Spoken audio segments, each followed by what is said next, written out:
Why do we remember the past and not the future? Do we exist in time, or does time exist in us? What does it really mean to say time passes? Wonder is the source of our desire for knowledge, and nostalgia helps us remember how far our curiosity can take us. From where we were, to where we are, to where we will be, nostalgia will be there all along the way. You were on your way home when you died. It was a car accident. Nothing particularly remarkable, but fatal nonetheless. You left behind a wife and two children. It was a painless death. The EMTs tried their best to save you, but to no avail. Your body was so utterly shattered that you were better off. Trust me. And that's when you met me. Wait, what happened? You asked. Where am I? You died, I said, matter of factly. No point in mincing words. There was a truck, and it was skidding. Yep, I said. I I died?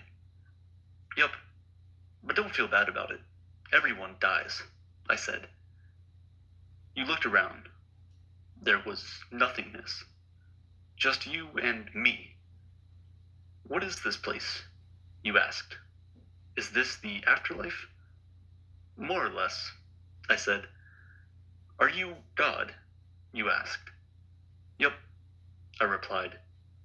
I'm God. Few things capture our imagination quite like death. It's going to happen to us. We know it's going to happen to us. And yet, we live our lives pretending that it's not going to happen. Not to us, at least we think. Not right now. We run away from it every chance we get.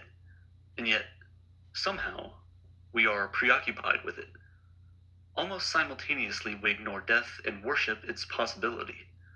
We write books about how life is short, but we never really live like it is. Who are we? What do you think happens after death? My kids. My wife, you said. What about them? Will they be all right? That's what I like to see, I said. You just died and your main concern is for your family. That's good stuff right there. You looked at me with fascination. To you, I didn't look like God. I just looked like some man. Or possibly a woman?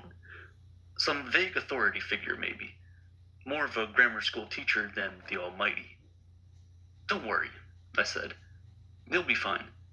Your kids will remember you as perfect in every way. They didn't have time to grow contempt for you. Your wife will cry on the outside, but will be secretly relieved. To be fair, your marriage was falling apart. If it's any consolation, she'll feel very guilty for feeling relieved. Oh, you said. So what happens now? Do I go to heaven or hell or something? Neither, I said. You'll be reincarnated.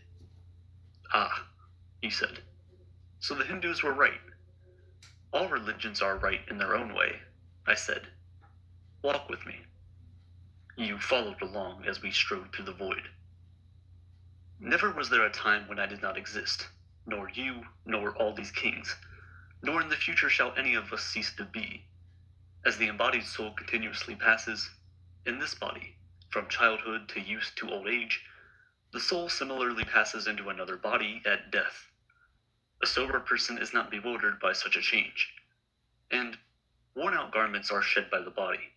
Worn-out bodies are shed by the dweller within the body. New bodies are donned by the dweller, like garments. These are the words from the Bhagavad Gita, one of the holy scriptures of Hinduism. In it are verses about the seemingly unending cycle of life and of reincarnation. Every version of a being acts and reacts, and their actions determine how they are going to be manifested in the next life. We commonly refer to this as karma. This continues nearly eternally, till the soul yearns for a higher sense of being, which it can ultimately achieve once it rids itself of all desires, ego, or pleasure. The yearning for a higher being is only truly met when no such yearning exists. So, is this life, the one we're living right now, just a mere test? Where are we going? Nowhere in particular, I said. It's just nice to walk while we talk. So what's the point then? You asked. When I get reborn, I'll just be a blank slate, right? A baby. So all my experiences and everything I did in this life won't matter. Not so, I said. You have within you all the knowledge and experiences of all your past lives. You just don't remember them right now. I stopped walking and took you by the shoulders. Your soul is more magnificent, beautiful, and gigantic than you can possibly imagine. A human mind can only contain a tiny fraction of what you are. It's like sticking your finger in a glass of water to see if it's hot or cold. You put a tiny part of yourself into the vessel, and when you bring it back out, you've gained all the experiences it had. You've been a human for the last 48 years, so you haven't stretched out enough yet and felt the rest of your immense consciousness. If we hung out here for long enough, you'd start remembering everything.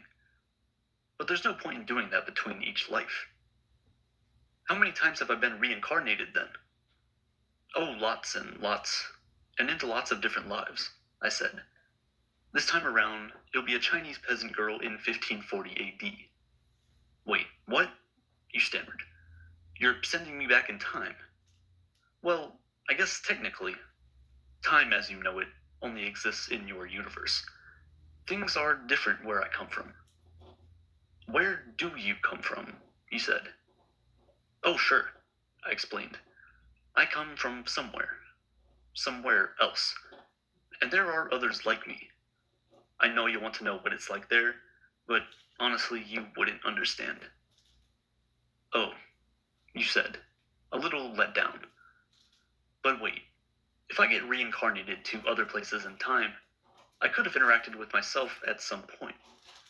Sure, happens all the time. And with both lives only aware of their own lifespan, you don't even know it's happening.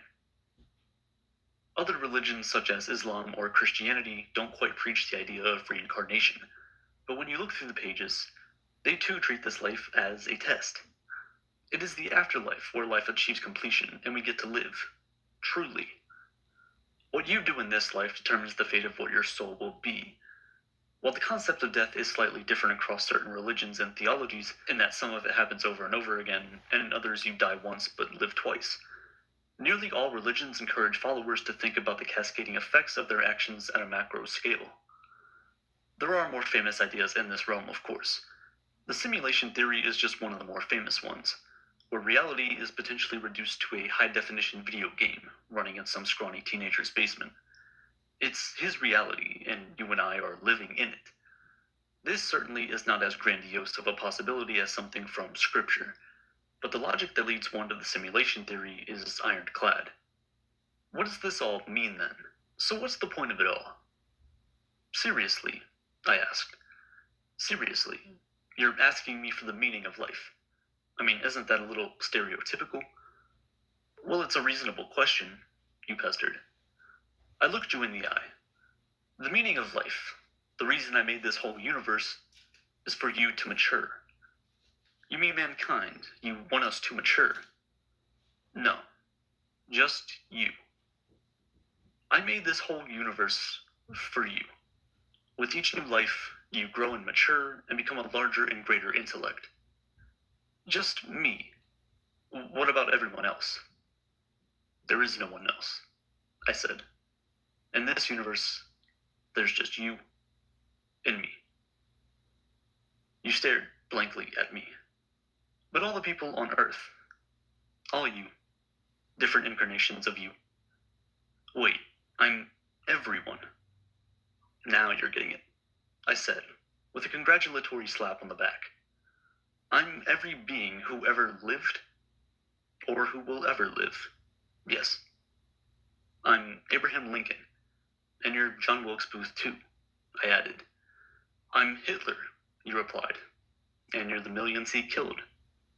I'm Jesus, and you're everyone who followed him. You fell silent.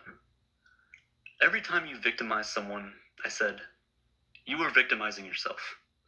Every act of kindness you've done to yourself. Every happy and sad moment ever experienced by any human was, or will be, experienced by you. You thought for a long time. Why? You asked me. Why do all of this? Because someday you will become like me. Because that's what you are. You're one of my kind. You're my child. You mean I'm a god? No, not yet. You're a fetus. You're still growing. Once you've lived every human life throughout all time, you will have grown enough to be born. So the whole universe, you said, it's just an egg, I answered. Now it's time for you to move on to your next life. And I sent you on your way. Whether you believe in an organized religion or not, we've all wondered what happens when our eyes close for that one last time.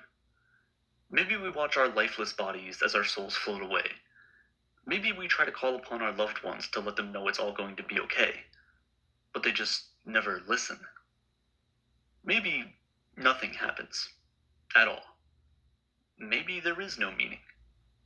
Andy Weir's short story, supposedly written in less than an hour, does talk about an afterlife scenario, but that's not really the message it's trying to deliver. Maybe his point is to highlight the ability of every person to be both the worst manifestation of humanity, but also be the best of it. Andy poses this when he says that the protagonist was both Hitler and the people he killed. It's hypothetical, of course, but then again, how far are we at any given time from the worst version of ourselves? I often find myself looking at pictures of famous, or infamous people for that matter, as babies, in the backdrop of reality. All right, Google Fair Use and Reporting. I would suggest everybody check out this guy's channel. It's called The 8 Greatest Philosophical Theories. So, anyhow, things are getting better out there. More people are waking up to things, and light, love, and long live the Republic.